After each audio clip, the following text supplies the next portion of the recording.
Cold, ruthless, and efficient. The real titan of industry. Umbrella to the public was a largely benevolent force, producing everything from health foods, cosmetic supplies, and pharmaceuticals to vast industrial machines.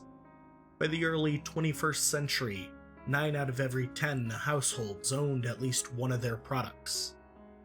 Yet Umbrella's true money-making ventures were hidden beneath this veneer of respectability, covered by biological weapons produced under the guise of producing medication. Weapons transported by their cruise lines. Still further down, the true intentions of the Umbrella Corporation lurked. A dream to change the world. A dream that when given form would inflict unimaginable pain. The origins of the company lie with 3 students of virology, Oswell Spencer, Edward Ashford, and James Marcus, together studying in the shadows of nuclear arms. Twice before, having seen the world drawn into war, they dreamed of something new, of something better. Inspired by tales of mythical flowers that were said to grant superhuman strength, they believed that if these tales were true, that this could indeed be a useful tool. And as such, James Marcus and a handpicked team ventured into the depths of West Africa. For 3 months they traveled. They eventually found their flower, deep within massive caverns amid the decaying remains of an ancient civilization. Collecting cultures and seeds, they returned to the university. Marcus soon found that they could grow the flowers in laboratory conditions. Those that grew lacked a component found in the wilds, something they had dubbed the progenitor virus. This failure, combined with accusations of forgery and intellectual fraud, some cut off from university grants. In short order, the state too would cut his funding, and his future prospects dried up. Oswell Spencer saw in this an opportunity, offering Marcus a chance to continue his research through the Spencer Foundation, himself having been inspired by a recent journey into Eastern Europe. Together, Spencer, Marcus, and Ashford, realizing the foundation would not be enough to fund their ultimate goals, founded Umbrella Pharmaceuticals. One of the company's first acts was to establish Umbrella's unquestioned control over the gardens in which this flower they had dubbed the Stairway to the Sun grew by any means necessary. To the public, they were nothing more than a medicine manufacturer. In the coming years, their production of Safsprin, Adravil, and Aquacure cemented their role as an industry leader. To promote further growth, they established a training lab, specifically seeking to develop the next generation of the company's leaders, well-versed in science and business, each inducted under the watchful eyes of Oswell Spencer and supervised by James Marcus. This influx of new scientists and capital over several years led to the establishment of a number of labs, each working on their own variation of the progenitor virus. Collectively, these efforts were known as the T-Virus Project, the goal of which was to produce a highly infectious and fatal strain that would make conventional armed forces obsolete. While initially viewed as solely a potential source of income to fund their ultimate goal, it was soon noted to be a potential tool for Project W, their goal of building a better human. They found the mutagenic properties endemic to the progenitor virus made it capable of keeping those infected alive despite serious damage to their bodies. Though this was not without its faults, most notably the infected being left in a state of mental decline and being motivated by nothing more than cannibalistic urges. By the 1980s, the company had grown considerably, operating facilities across several continents, with new research facilities being constructed in Tokyo, their services expanding to include a fleet of cruise lines and a paramilitary security force.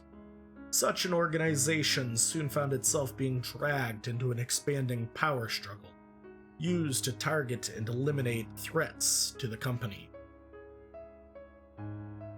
Spencer had grown paranoid, and soon his fellow founders would be in the crosshairs.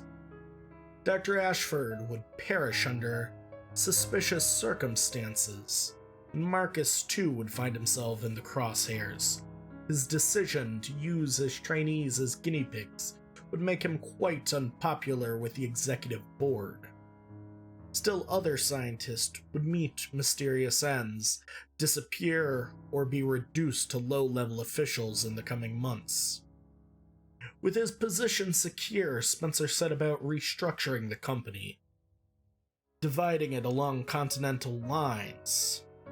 Umbrella USA oversaw operations across North America, originally operating directly from Spencer's home in the Arklay Mountains, before constructing a new purpose-built headquarters and laboratory closer to Raccoon City. This section would prove to be the company's most successful, producing numerous recombinant bioorganic weapons, modified animals, and attempting even to produce a superhuman, modified by the T-virus and subsequent G-virus. The company's intelligence apparatus would embed itself thoroughly throughout the American government and military structures, allowing them to bury any reports of the company being involved in cases of murder or human experimentation, or even reports of massacres in West Africa. Across the Atlantic, the various laboratory groups were placed under the authority of the newly formed Umbrella Europe, their efforts running in parallel to the American branch, often creating their own unique variants of bioorganic weaponry, and specifically finding a great deal of success with their Nemesis line.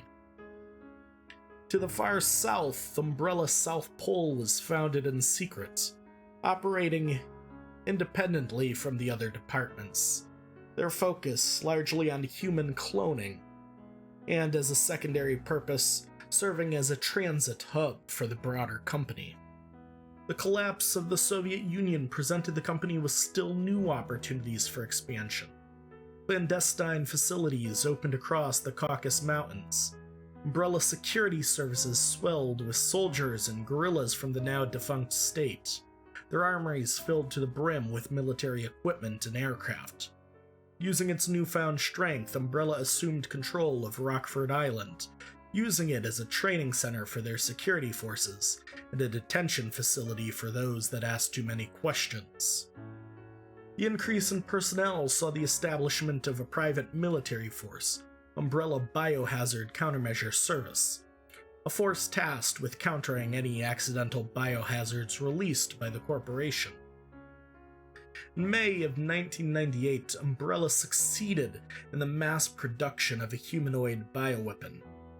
Not only were their bodies adaptable, reshaped and able to sustain significant damage, their minds were simple and obsessed over any orders given. When combined with Umbrella Europe's Nemesis project, which brought their intelligence level significantly up, they proved to be a significant and formidable weapon. Such successes, however, could not continue indefinitely. An accident released the newly made Epsilon strain of the T-virus throughout the Arklay lab. The company's lockdown protocols proved insufficient, as several modified dogs escaped containment. Without the company's trainers or a steady source of food, they became feral, attacking and partially devouring hikers in the surrounding lands. With numerous disappearances and the discovery of mauled remains, public pressure mounted for something to be done. A local police unit known as the Special Tactics and Rescue Service, or STARS, which was funded by Umbrella and secretly led by one of their own, one Albert Wesker, himself a product of Project W, provided the company with the perfect opportunity. The STARS team could contain or kill the loose bioorganic weapons, while their agents destroyed anything linking them to Umbrella. While successful in covering their tracks, their agent Wesker believed to have perished in the destruction of the Arklay lab, made contact with an underworld syndicate, providing insight into his former employer, and working with this new contact to acquire samples of the many projects they were working on. Within Umbrella, individuals on the outs with the corporate executives, and Spencer in particular, were placed under increased scrutiny, noticing the erratic behavior of a scientist named William Birkin. Their moles in the government confirmed Umbrella's suspicions that he was preparing to sell company secrets to the government. Security forces moved to secure the lab, gunning down the scientist after a tense exchange. They were not prepared for the scale of Birkin's treachery, his actions having allowed the T-virus to spread across Raccoon City. Through its pests and its drinking water, tens of thousands would succumb to the virus, and in the coming days, civil services would collapse, and many would fall to the undead. Umbrella biohazard countermeasure services were sent in to the rapidly deteriorating city. Their mission: to assist with the evacuation of civilians.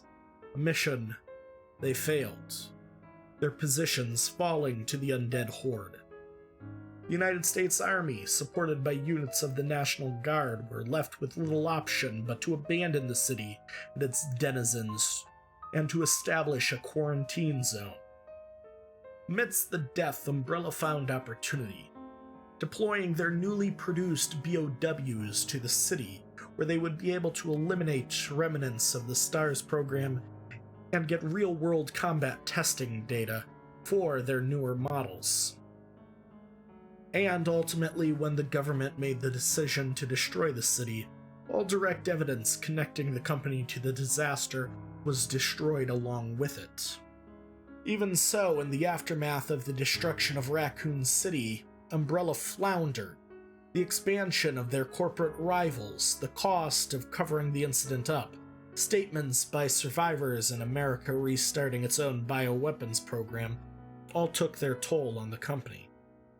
Worse yet, Congress moved to nationalize Umbrella's assets, suspending their right to do business and establishing a task force for combating their bioweapons.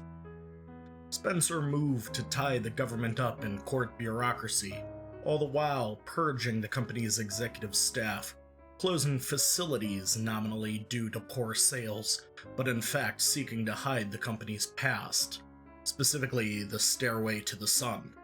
While on paper the company remained united, the loss of key facilities and personnel had it rapidly fracturing.